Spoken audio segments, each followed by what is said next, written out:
안녕하세요. 오늘도 와주셔서 감사드리고요. 바로 사연을 읽어보겠습니다. 안녕하세요. 40대 초반의 애청자입니다. 제가 어린 시절 기억하는 제 친종 부모님은 어린 제가 봐도 참 사이가 좋았어요. 그걸 증명이라도 하듯 친정엄마는 아빠와 같이 구둣방 일을 했죠. 어찌나 두 분이 서로를 챙기는 모습이 보기 좋았는지. 아직도 그때의 추억들이 제 기억에 가득해요. 하지만 어느 순간부터 아빠의 건강은 조금씩 약해졌어요.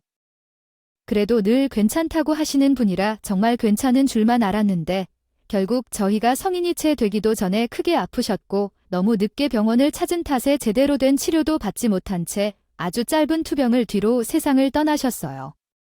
그렇게 아빠가 돌아가신 뒤에도 엄마는 구둣방 위를 놓지 못하고 여전히 혼자 운영하셨죠. 그렇게 엄마는 구두방을 하시며 우리 3남매를 키우셨어요. 불행 중 다행인 것은 저희 남매가 나이 터울이 조금 있는 편이라 장녀인 제가 엄마를 대신해 집안일도 돕고 동생들을 돌볼 수 있었다는 것입니다. 이제는 동생들도 다 커서 제가 결혼을 한 뒤에는 저와 함께 엄마를 챙기고 있고요. 저와 제 동생들은 엄마에게 이제는 일 좀 그만하시라고 말리고 있는데도 엄마는 그럴 때마다 빈 그 웃으며 용돈벌이라도 이렇게 할 수 있는 게 어디냐고 해요. 자식들 다 키우고 이제 오롯이 자신을 위해 벌어 자신을 위해 쓰는 이 재미를 조금 더 즐기고 싶다고 하니 강하게 말릴 수도 없는 노릇이었어요. 사실 구두 수선 일은 남자들이 많이 하는데 엄마는 젊었을 때부터 남자도 하기 힘든 구두 수선과 구두 닦기 일을 했었어요. 중간에 수선집을 하기도 했지만 종당엔 구둣방에 종착해 지금껏 하고 계신 거예요. 저희 엄마의 구둣방은 옛날에는 꽤 유명했어요. 그때는 정말 눈코 뗄 수 없이 바쁜 날들의 연속이었고요. 하지만 세상이 변하면서 구두방 자체가 점점 사라지기 시작했잖아요. 그래서 지금은 연세가 진득하신 분들이나 예전부터 엄마의 구두방을 애용해 주셨었던 단골분들이 찾아주곤 해서 여유롭게 일할 수 있다고 하더라고요. 엄마는 이것대로의 의미가 크다면서 아직은 이렇게 애정해 주시는 분들이 있어 그만둘 수 없다고 하시더군요. 그 말을 들으니 일을 이제는 쉬었으면 한다고 해도 그런 저희의 생각을 강하게 피력할 수는 없었어요. 그렇게 이제 일을 그만하라고 말하는 우리 남매들 사이에서 유일하게 친정엄마를 응원해주는 사람은 바로 제 남편이었어요. 남편은 엄마의 뜻이 그러니 아직은 곁에서 묵묵히 지켜봐주는 것이 우리가 할 수 있는 일이라고 말하곤 했죠. 평소 남편은 엄마와 뜻이 잘 맞았고 엄마를 잘 챙기는 사람이기도 해서 친정엄마가 참 좋아했어요. 남편만 보고 결혼까지 하긴 했지만 제 친정과는 달리 우리 시댁은 아주 기가 센 집안이었어요. 남편은 참 다행히도 시댁 식구들을 안 닮은 그저 평범한 막내 아들이었죠. 남편도 우리 집처럼 3단계인들 위로 누나가 둘이 있어요. 그런데 남편은 장남이자 막내 아들임에도 누나들과 시모 사이에서 어렸을 때부터 기에 눌려 지냈다고 하더라고요. 그도 그럴 것이 시모는 변호사이고 첫째 순애는 5급 공무원, 둘째 신우는 7급 공무원을 하다 때려치우고 로스쿨에 진학해 현재는 변호사거든요. 시모가 변호사로 일을 하고 있으니 변호사 자격증만 따면 취직은 문제도 아니었어요. 그래서 둘째 신우도 공무원이라는 직업까지 때려치우고 변호사가 된 거고요. 이에 반면 시부는 그냥 평범한 회사원이었어요. 제 남편도 시부와 크게 다르지 않고요.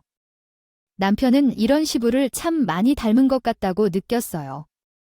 우리 시댁은 하도 여자들 기가 세고 목소리도 커서 남자들은 말 한마디 못하는 그런 분위기예요.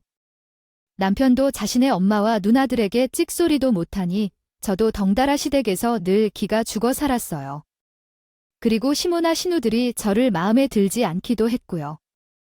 그냥 스치듯 지나가는 인연도 아니고 가족인 저를 그렇게 오랫동안 마음에 들어 하지 않는 것도 참 어려울 텐데 신우들이나 시모는 그쪽으로는 참 지독하게도 일관성이 있는 사람들이었어요. 한 번은 둘째 신호가 로스쿨에 진학했을 때 심사숙고해서 축하 선물을 골랐어요. 종일 백화점에서 시간을 보내며 이곳저곳 안 들린 브랜드가 없을 정도로 알아보고 다녔죠. 저는 블라우스와 어느 차림에도 잘 어울리는 구두를 샀어요. 물론 그날 혼자서는 도저히 어려울 것 같아 남편과 함께 다니며 고른 것이었어요. 둘째, 신호가 좋아할 걸 상상하며 구매한 선물을 예쁘게 포장한 듯 시댁으로 향했죠. 마침 둘째, 신호를 축하하기 위해 시댁에서 식사하기로 되어 있었거든요. 저는 그 선물을 챙겨 시댁을 향하는 동안에도 남편에게 둘째 신호가 마음에 들어하지 않으면 어떡하냐고 걱정했는데 남편은 분명 좋아할 거라고 용기를 북돋아 주었어요. 그게 너무도 고마웠어요. 그런데 좋아할 거라는 남편의 말과는 달리 둘째, 신우는 제가 준 선물을 거들떠보지도 않았어요. 거기다 제게 불만까지 늘어놓았고 그 옆에서 부추기는 신우와 시모까지 정말 가관도 아니었어요. 이게 다 뭐야? 선물을 하려면 좀 그럴싸한 걸 해오던가. 어디 길바닥에서 주워오는 것도 이것보다 낫겠네. 그러게 말이야. 뭐 이런 싸구려를 선물해오냐? 그리고 촌스럽게 요즘 누가 이런 걸 신어? 진짜 센스라고 눈 씻고 찾아볼 애도 없다. 누나들, 그래도 아내가 종일 백화점에서 고르고 또 골라서 사온 축하 선물인데 그걸 그렇게 말하면 어떻게 해? 내가 같이 동행해서 고른 거야. 그러니까 그만해. 난 조용히 해. 어디 여자들을 끼어들어 종일 고민하다 골라온 수준이 고작이 정도라는 게 더 충격적이다. 다른 것도 아니고. 로스쿨, 친하게 내꼴리지 말라고 명품백 정도는 해줘야 하는 거 아니야? 고민을 안 했던 건 아니지만 가방은 많이 가지고 계시길래 그래서 블라우스랑 구두로 한 건데 디자인이 마음에 안 드시는 거면 제가 바꿔다 드릴까요? 아, 바꾸긴 뭘 바꿔? 그냥 받은 셈 치테니까 환불의 치영. 촌스러워서 바꾼다고 해도 뭐가 바뀌겠어? 그리고 명품백은 많이 가지고 있을수록 좋은 건 몰라. 이렇게 털 떨어진 애랑 무슨 말을 해? 꼴도 보기 싫으니까 돌아가. 여기서 마주보고 밥 먹으면 체할 것 같으니까. 이번에 나온 신상 블라우스와 구두라 2개. 한 번 값이 100만 원이 훌쩍 넘는 것이었음에도 이렇게 센스 없다는 질타를 받으며 시누이들에게 무시를 당해야 했어요. 결국 저는 이날 시댁에서 축하상만 차려준 뒤 집으로 돌아와야 했어요. 그 와중에 남편은 저와 함께 일어나시던 못하게 하는 시무 때문에 남편은 가족 행사에 참여하고 저만 홀연히 빠져나와야 했고요. 쭉 여자들에게 치여 살았던 남편과 시부라. 이런 상황에서도 크게 반발도 못하고 그냥 그렇게 지나가야 했죠. 처음 결혼 초기에는 이런 게 너무 부당하다고 느끼기도 했지만 목소리가 큰 사람들이 집안을 이끌어가는 사람들이라 보니 제대로 반발도 해보지 못했어요. 제 목소리를 낸다고 해도 무시하게 일수라 통하지도 않았을 테지만요. 이렇게 몇 년을 남보다 못한 대접을 받으며 지내기를 몇 년, 이제는 원래 이런 사람들이라는 것을 받아들였고 그래서 전만큼 상처를 받지는 않아요. 하지만 아무렇지 않다는 것은 거짓말일 거예요. 하지만 애써 친정 식구에게도 남편이나 시부에게도 티내지는 않아요. 그냥 제 몸 하나 제가 지키고 말지 싶어서요. 이렇게 자기들 잘난 맛에 사는 여자들이 드글드글한 시댁. 그런데 이런 기센 시무와 신우가 더 오목소리를 크게 낼 기회가 또 생겼어요. 바로 시무의 로펌 개업이었죠. 시무의 로펌은 6층으로 구성된 대형 로펌이었어요. 그러니 시무의 어깨는 하늘 높은 줄 모르고 치솟았죠. 평소라면 저를 무시하는 것처럼 저희 친정도 무시하는 그런 분인데 이상하게 로펌 개업식 이틀 전날 저희 친정엄마도 개업식 날 오라고 하는 겁니다.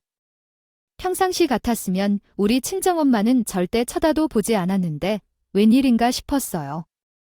로펌 개업 준비가 한창일 때 인테리어를 맡겼던 곳에 대해 시모가 입에 침이 마르도록 칭찬을 했었는데 나중에 제 친구가 운영하는 곳이라는 것을 알고는 덩달아 제 친구까지 무시하기 시작했어요.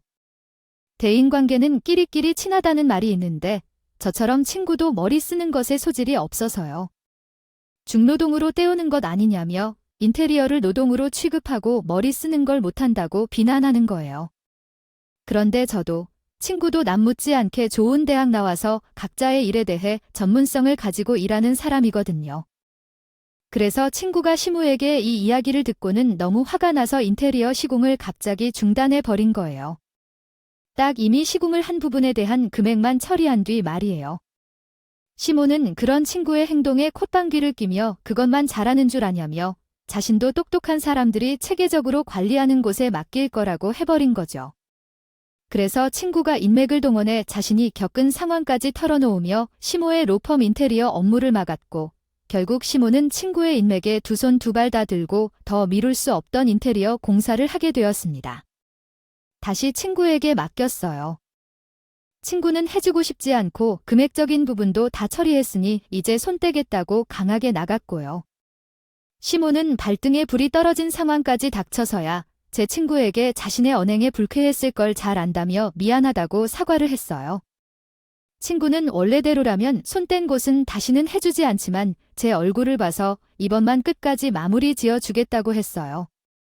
그리고 시몬의 성취를 알게 된 뒤 또 뒤에서 말이 나올 것을 대비해 정말 온 신경을 다했고 흠잡을 곳 없을 만큼 완벽한 인테리어를 해줬어요. 결과값을 보고는 너무 마음에 들었고요. 일로 저한테 잘하기로 마음이라도 먹은 건지 아니면 제 인맥이라고 무시했던 것에 대한 반성을 하게 된 건가 싶기도 하더라고요. 그렇게 생각하게 되니까 기분이 무척 좋았어요.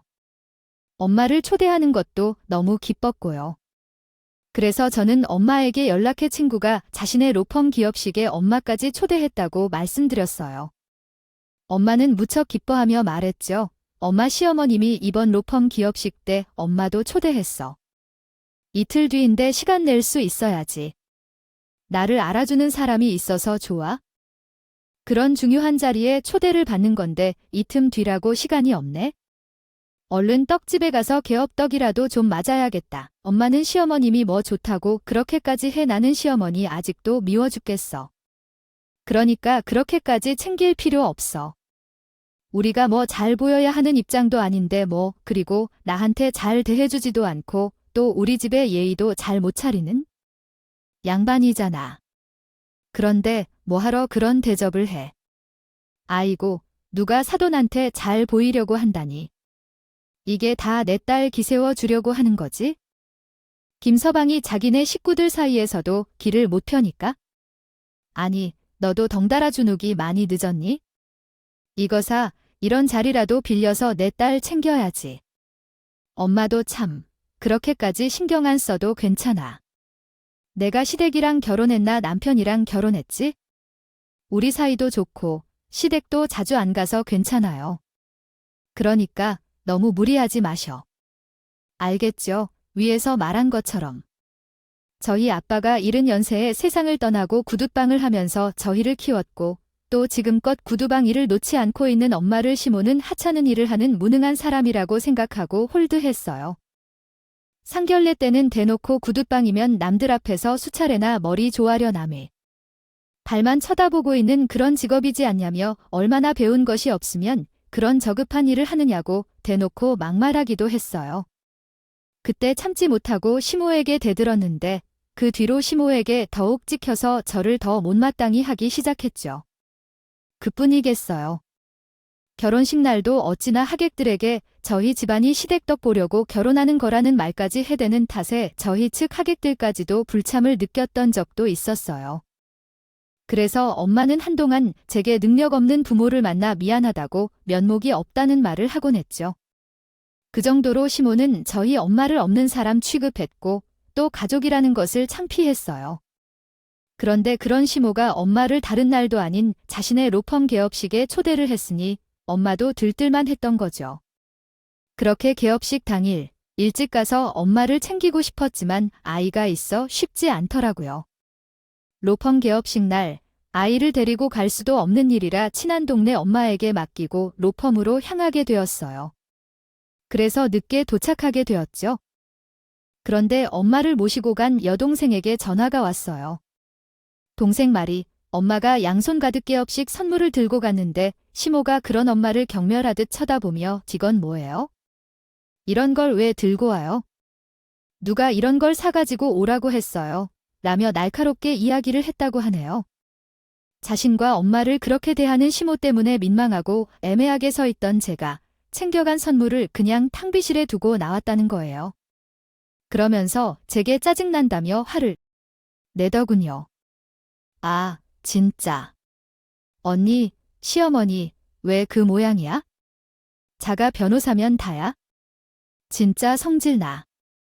언니, 시모도 짜증나는데 언니도 짜증나. 엄마가 저런 대우 받을 걸 알면서 왜 초대하게 가만히 뒀어? 중간에서 잘랐어야지. 엄마도 기분 상했는지 자신은 알아서 갈 테니까 나보고 알아서 돌아가라고 해서 지금 따라가고 있잖아. 어머, 미안해. 어머님이 먼저 초대하시기도 했고 또 많은 사람들 앞에서 엄마를 그렇게 대할 거라는 생각은 비참 못했어. 내가 엄마에게 연락해 볼게. 오느라 고생했을 텐데 미안해. 조심히 들어가. 저는 동생의 말을 듣고 엄마에게 너무 미안했고 시모에게 너무 성실이 났어요. 엄마가 걱정돼서 연락을 해보았지만 받지 않더라고요. 저는 이대로 지나가게 될 수 없다는 생각에 씩씩대며 뒤늦게 시모로펌에 도착했어요. 그런데 차에서 내려서 보니 분명 동생 말로는 집으로 갔을 거라는 엄마가 다시 시모로펌으로 가는 모습을 보게 됐죠. 저보다 몇 걸음 더 앞에 엄마가 보였거든요. 그런데 이상한 건 분명 선물을 탕비실에 다 두고 나왔다고 했는데 엄마의 손에 커다란 가방이 들려 있었다는 겁니다. 저는 그런 엄마의 모습에 이게 다 무슨 상황인가 싶어 엄마 뒤를 바짝 붙어 따라갔어요. 그런데 로펌 복도에서 시모와 엄마가 나누는 대화를 듣고 말았어요. 출장비는 3만 원 주면 되겠죠? 내가 오늘 사돈을 부른 이유가 다 이유 때문이었어요. 출장으로 우리 회사 변호사들이랑 직원들 구두만 닦아도 사돈 한 달에 치월급은 벌걸요. 내가 사돈을 위해서 사돈 도와주려고 이렇게 불렀던 거예요? 저 같은 사돈도 없어요? 여기 일단 3만 원 받으세요. 참, 주변에 구두방 몇 개 있는데 뭘 저를 여기까지 불러서 구두를 닦으라고 하세요? 이렇게까지 신경 써주지 않으셔도 되는데 내 시모는 우리 엄마를 부려먹으려고 개업식 날 인심스드 부른 것이었어요. 저는 그런 시커먼 속셈도 모른 채 시모가 엄마를 초대했다고 개업식 난 오게 만든 거고요. 문 밖에서 보니 엄마는 고개까지 숙여가며 3만 원을 손에 쥐고 인사를 하는 것 같았어요. 저는 그 모습이 눈에 들어오자마자 너무 열이 받아서 그대로 유리문을 깨뜨릴 듯 세게여며 로펌 안으로 들어갔습니다. 그런데 그 순간 생각지도 못한 일이 벌어졌어요. 사무실에서 한 남자가 나와서 갑자기 엄마를 얼싸안는 거예요. 전 처음에는 정의를 중요하게 여기는 변호사 직원 중 한 명인가 보다라고 생각했어요. 그런데 그게 말이 되나요? 분명 로펌 사무실에서 나온 거면 그곳에서 일하는 직원일 텐데 그곳에서 엄마를 아는 사람이 있다는 것을 도통 이해가 가지 않았어요. 그런데 엄마가 자신을 끌어안은 사람의 행동에 처음에는 많이 놀라했다가 곧 평소 저희에게만 보여주는 밝은 미소가 얼굴에 번지는 겁니다. 저는 더욱더 이해할 수 없었어요. 도대체 누구인가 궁금하기도 했죠. 그런데 엄마를 얼싸안았던 그 사람이 시모에게 화까지 내기 시작하는 거예요. 정말 정의의 사도인가 싶었어요. 그 순간에는 말이에요. 그런데 시모에게 화를 내는 그분이 하는 말은 정말 놀라지 않을 수 없었어요. 그 사람은 엄마의 손에 쥐어진 3만 원을 잠깐 쳐다본 뒤에 화가 잔뜩 찬 얼굴로 시모에게 사과하라며 소화되기 시작했어요. 지금 우리 로펌에서 이게 다 무슨 짓입니까? 이분께 지어준 3만 원은 뭐고요? 당신이 이렇게 천박하게 굴고 있는 이분이 도대체 어떤 사람인 줄은 알고 이러는 겁니까? 이분은 당신이 가볍게 생각할 그런 분이 아니에요. 제게도 너무나 중요한 손님이란 말입니다. 어서 사과하세요. 어서 한 대표한테 소중한 손님이라니. 그리고 오해야, 우리 사돈이 구두방을 하는데 요즘 구두방 일이 많지 않잖아. 그래서 순수한 마음으로 도와주려고 했던 것뿐이라고. 내가 천박하게 굴었더니 말도 안 돼요. 지금 순수한 마음이라고 했어요. 내 두 눈과 귀로 당신이야. 너 은행을 모두 봤는데 발뺌이라도 할 셈입니까? 분명 스승님이 축하 선물을 챙겨왔을 때만 해도 멸시의 눈졸이었던 걸 내가 다 봤는데도 이리 잡았다 생각이냐 말입니까? 그건 챙겨오지 않아도 되는데 너무 이것저것 챙겨와서 조금 창피했을 뿐이에요. 아무리 그래도 제 사돈인데 제가 사돈을 멸시할 리 있나요? 뭔가 오해가 있는데 한 대표가 생각하는 그런 거 절대 아니에요. 그런데 스승님이라니요. 사돈이 왜 한 대표 스승이라는 거죠? 제 개인적인 인연입니다. 제가 그런 것까지 다 말해줘야 합니까? 그런 것에 관심 갖지 마시고 회사에서 행동이나 조심하시죠. 이 회사 대표님만의 회사가 아닙니다. 물 흐리는 짓 하는 것 용납 못해요. 그러니 앞으로 주의하세요. 말을 마친 남자는 저희 엄마를 살뜰히 챙기며 안에 자신의 사무실로 데리고 들어갔어요. 그런 모습을 보고 있는 시모는 똥 씹은 표정으로 그들을 바라보았고요. 저는 상황 파악을 위해 황급히 엄마의 뒤를 쫓았어요. 그런데 시몬이 저를 붙잡더군요. 도대체 왜 이제 얼굴을 비추냐면서 성질을 내고는 시몬이 한 대표라고 불리던 남자와 엄마가 도대체 어떤 관계냐고 물어보았어요. 하지만 저도 아는 바가 없으니 알려줄 것도 없었어요. 저는 시모에게 저도 잘 모르겠다고 말한 뒤 이 로펌의 시모 말고 다른 대표가 또 있었던 것이냐고 물었어요. 분명 제게는 자신의 로펌인 것처럼 자신의 능력을 과시했었거든요. 그런데 시모는 되려 제 질문에 당황했고 대충 얼버무리려는 모습이 눈에 다 보이기까지 하더군요. 전 그런 신부에게 또다시 물었어요. 우리 엄마를 구두 닦기나 시키려고 오늘 부른 것이냐고. 그런데 시모는 목소리가 큰 절름발이라고 경계하며 조용해질 것을 권하더군요. 시모는 엄마가 돈을 벌지 못하는 구두 수선 가게를 운영하며 살아가는 것을 알고 있었지만 이처럼 손님이 많이 찾아오는 상황에서 돈을 벌면 좋지 않겠느냐고 말했대요. 그래서 우리 직원들이 구두를 닦으면 좀 돈을 벌지 않겠느냐며 불렀다고. 고개를 끄덕이며 뻔뻔스럽게 말에 거슬리기도 하더군요. 나는 그 말에 분노하며 시모의 몸을 쳤고 손이 떨리며 얼굴을 때리기 시작했어요. 뜨거움과 분노가 솟구치자 제가 모르게 손이 앞으로 나가 맞았다. 그날 처음으로 손질을 해버렸지요. 그러나 이 행동에 그치지 않았어요. 시모도 동일하게 내 뺨을 향해 손을 휘둘렀고 내 양보를 한 대씩 때렸죠. 시모는 자신이 저한테 당했다는 것을 더 크게 분노해 제게 고래고래 소리치며 난리를 쳤어요. 덜 떨어진 게 감히 내 얼굴에 손을 대고 너까지 뭔데 나한테 손을 대? 너 미쳤어. 못 배운 애. 미녀 밑에서 못 배운 년이 나오는 게 너무나 당연하지만 이렇게까지 모녀가 저급할 줄은 몰랐네. 너 모험이 있고 나한테 이렇게 꾸분이여. 뭘 믿고 이렇게 나에 뛰냔 말이야? 미친 건 당신이겠지? 어디 사람이 할 짓이 없어서 열심히 사는 사람 자존심을 짓밟을 짓을 벌여. 당신이 내 심으면 다야 변호사면 다야? 우리가 언제까지 당신같이 고약한 사람한테 휘둘려야 되는데 변호사면 변호사답게 행동해야 할 것 아니야. 당신의 그 좋은 머리가 아깝고 좋은 직업이 아깝다. 저급한 건 우리 모녀가 아니라 당신이야. 그 정도밖에 행동 못하는. 당신이라도 돈도 못 버는 무능한 사돈이 이렇게라도 돈을 벌라고 신경 써줬으면 감사하다고 말이죠. 아리질 못할 망정 이래서 머리 검은 짐승은 거두는 게 아니라더니 탁 너희 모녀를 가지고 하는 말이네. 무능하니 지방과 엮여서 망신이랑 망신은 타당했다고. 그런데도 이렇게 가족으로 여겨주면 고마운 줄 알아야 할 거 아니야?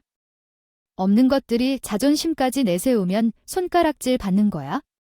이 무식한 거사, 저와 시모가 점점 언성이 커지니 로펌 변호사며 직원들이 하나둘 나아보더니 저와 시모를 말리기 시작했어요. 하지만 저희의 다툼은 끝날 기미가 보이지 않았고 저희 엄마가 제 목소리를 알았는지 한 대표라는 사람의 사무실에서 뛰쳐나와 저와 사돈에게 다가왔어요. 한 대표라는 남자도 엄마의 뒤를 따라 저희에게 다가왔고요. 엄마는 저를 말렸고 그런 엄마를 보자 시모는 더 눈이 뒤집혀서는 자식 교육을 의논하며 훈수까지 두면서 손가락질을 해댔어요. 엄마는 바보같이 사돈에게 자식 교육 잘못 시킨 자신이 문제라며 죄송하다고 시모 앞에서 고개까지 숙이며 사과하더라고요. 저는 그 모습에 더욱 속 이상했어요. 그래서 저는 엄마에게 왜 그러냐고 그러지 말라고 하려고 했는데 그때 엄청난 구성으로 한 대표라는 사람이 직원들에게 모두 돌아가라고 소리쳤어요. 그 탓에 시모 그리고 저까지 순간 너무 놀라 말문이 막혔죠. 직원들도 일사불란하게 자기들의 자리로 사라졌고요. 주변이 쥐죽은 듯 조용해지자 낮은 음성으로 한 대표가 말문을 열었어요. 더없이 좋아야 하는 날 분위기를 망친 시모에게 먼저 질타를 쏟아내더군요. 공과 사도 구분 못하는 하수라면서 이런 사람을 어떻게 믿고 앞으로 같이 일을 하겠냐고 하는데 시모의 표정은 종이 구겨졌어요. 한 대표는 그런 상황에도 엄마를 옹호했어요. 그런데 그 이유를 알게 되자 시모와 저 모두 놀라 입이 떡 벌어졌죠.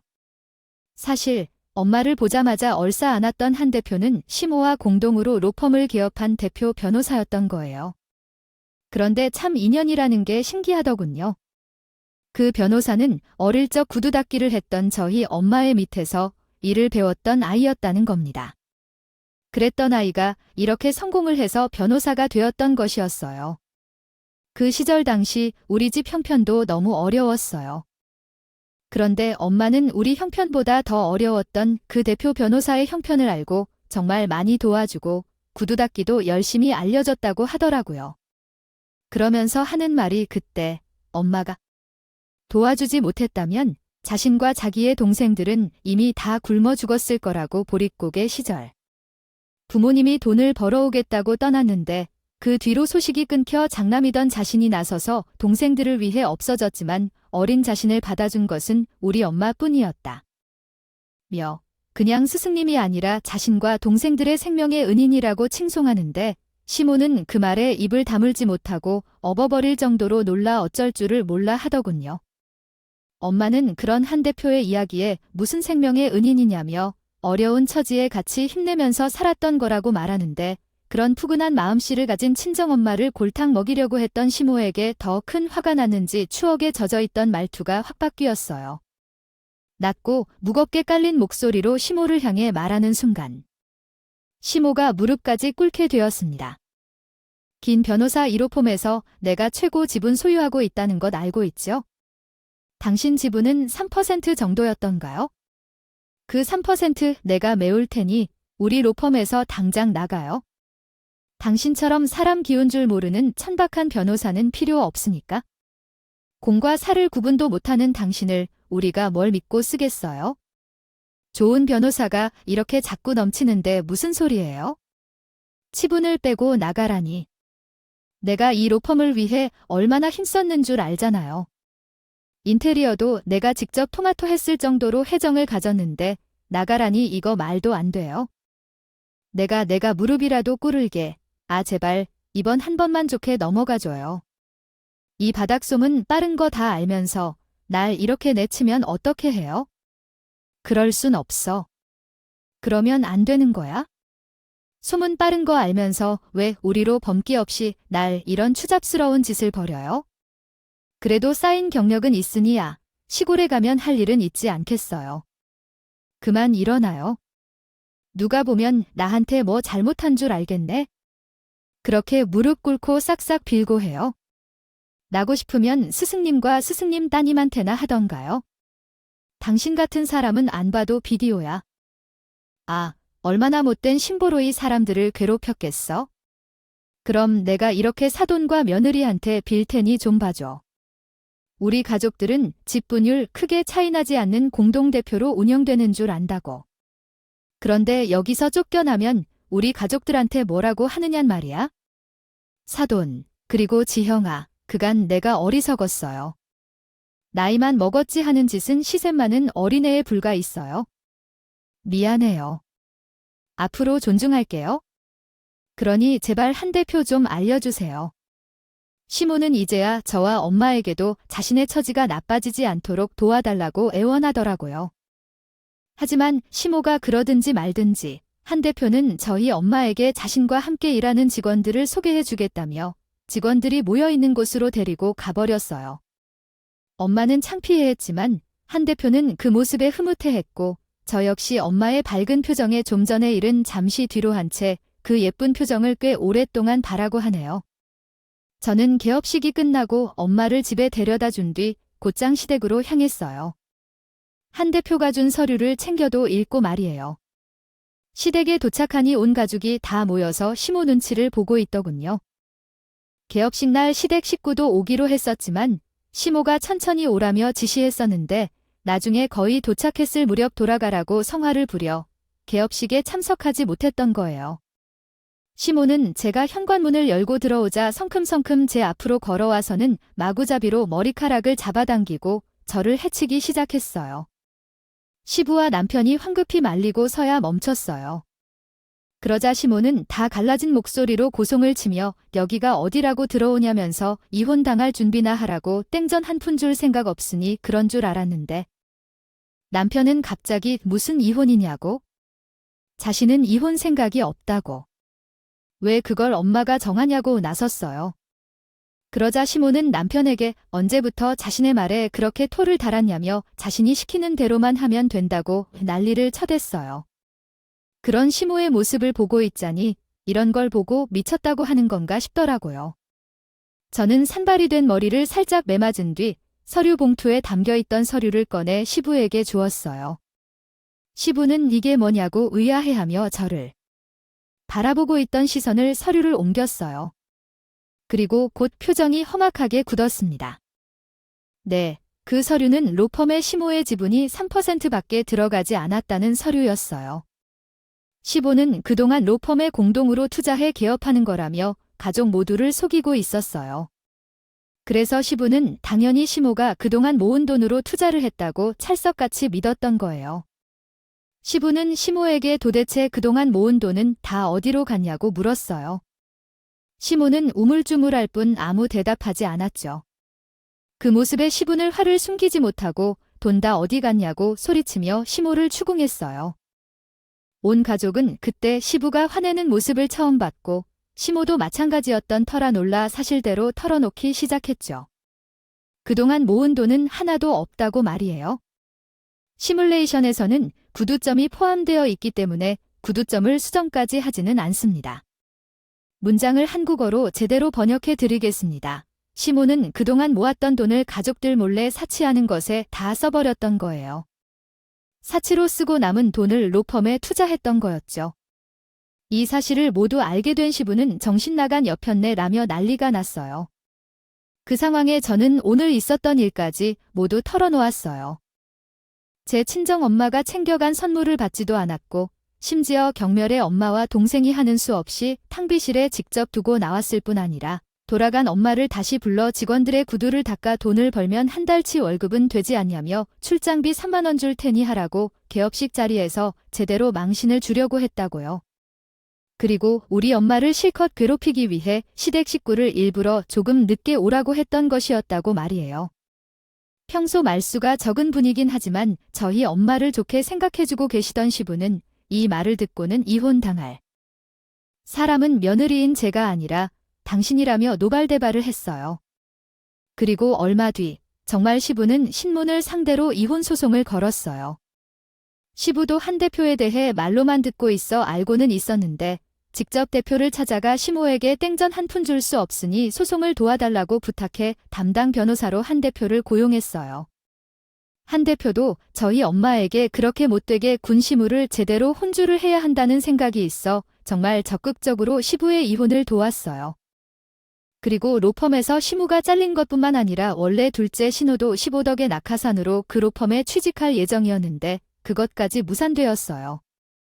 둘째 신우는 자신의 꽃길을 시모가 다 망쳤다며 원망했고 시무가 둘째 신우에게 자신을 좀 도와달라고 했지만 대차게 거절해버렸어요. 거기다 실무에 대한 추문이 삽시간에 퍼진 탓에 시무를 도와주겠다고 나서는 변호사도 아무도 없었어요. 결국 이혼 소송 중에 받은 로펌 지분의 3%도 시부에게 줄 위자료로 다 탕진했고 시부와 함께 모았던 세상까지 몰래 손댔던 것 때문에 재산 분할도 받지 못한 채로 시댁에서 쫓겨나게 되었습니다. 시모는 저희 모녀에게 분풀이를 하기 위해 찾아왔고 자신의 명예를 실추시킨 것에 대해 엄벌로 처벌할 거라며 난리를 쳤어요. 하지만 우리 엄마도 한 대표 덕에 법조계 인맥이 꽤 많이 생긴 후라 많은 분들께서 나서서 도움을 주어 시모의 복수 계획은 흐지부지하게 끝이 났어요. 남편과의 이혼을 거론했던 시모가 사라지니 자연히 남편과는 그 전처럼 화목하게 지내게 됐고요. 시댁에서 시모가 쫓겨난 뒤 큰 변화가 생겼어요. 바로 기센 신우들의 입지인데 시무가 줄을 잡고 집안을 통솔했던 예전과는 달리 시부가 집안의 가장이고 기둥으로서 딱 잡고 있어서 더는 신우들이 제 남편을 무시하거나 저를 홀대하는 일도 없어졌답니다. 그뿐이겠어요. 이전에는 제가 주방 일을 할 때 시모가 신우들은 절대 손 하나 까딱하지 못하도록 했는데 그랬던 시모가 없어지니 시부의 말에 나를 따르지밖에 없었어요. 시부가 며느리는 평생 귀한 손님이라며 신우들에게 그동안 했던 내 일을 하도록 지시했어요. 예전이라면 절대 싫다고 반대했겠지만 지금은 그 누구도 시부의 말에 거역하는 사람이 없어졌네요. 그래서 예전에는 전 가정부와 흡사했다면 지금은 정말 귀한 손님 대접을 톡톡히 받고 있어 행복하네요. 아직도 시누이들에게 가끔 시모가 연락하는군요. 듯해요. 하지만 신우들이 실무를 거절하는 것 같더라고요. 자기들 처지도 시무처럼 되면 안 된다는 게 이유인 듯 보였어요.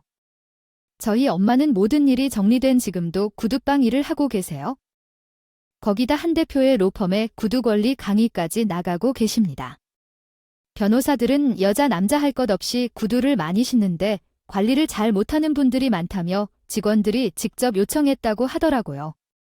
친정엄마는 요즘 제2의 삶을 사는 것처럼 신이 난다고 하시네요. 이제야 비로소 저를 있는 그대로 인정해주는 사람들 속에서 지내게 되었어요. 그래서일까요? 예전보다 더 웃음으로 가득한 날이 많아졌어요. 앞으로도 이렇게 웃음 가득한 날만 가득했으면 하는 바람입니다. 애청자분들도 웃음 가득한 나날 보내시고 제 이야기 들어주셔서 감사합니다. 감사합니다. 오늘도 끝까지 함께 해주셔서 감사하고요. 다음 영상으로 또 찾아뵙겠습니다.